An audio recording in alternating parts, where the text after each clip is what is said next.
Le dédale de rue de la vieille ville de Jérusalem mène parfois à un trésor. C'est bon, c'est parti, en route.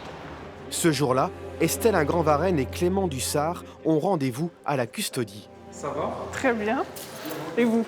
Bien. C'est l'institution catholique qui représente les intérêts de l'Église en Terre Sainte. Ce frère franciscain va leur ouvrir les portes du trésor de Bethléem.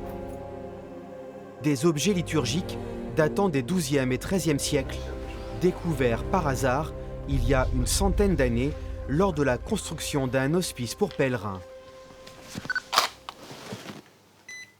Là, c'est mieux. Impossible aujourd'hui de travailler sans photographier les objets que l'on étudie. C'est bien, on n'a plus du tout le reflet sur l'inscription, donc c'est bien. On ne fait plus de relevés sur les objets ou sur les murs eux-mêmes pour ne pas les abîmer essentiellement, mais d'après les photos. On retravaille tout d'après les photos. Ces inscriptions s'adressent à la personne qui tient l'objet, avec, sur ce chandelier, un texte inattendu. Ce sont des inscriptions de malédiction. Ça dit, et c'est le chandelier qui parle, qui dit que celui qui m'enlève du sanctuaire de Bethléem soit maudit. Et c'est exactement la Une manière de dissuader du vol, qui font de ces objets des objets parlants, des messages de l'Église aux croyants.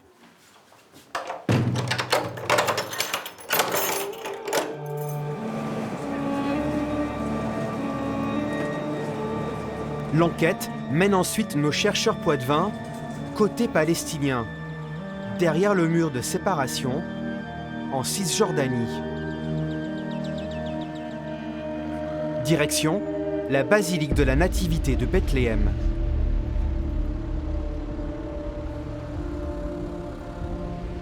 Cette basilique, c'est le seul édifice pré-islamique qui soit conservé tel qu'il a été conçu, donc au VIe siècle.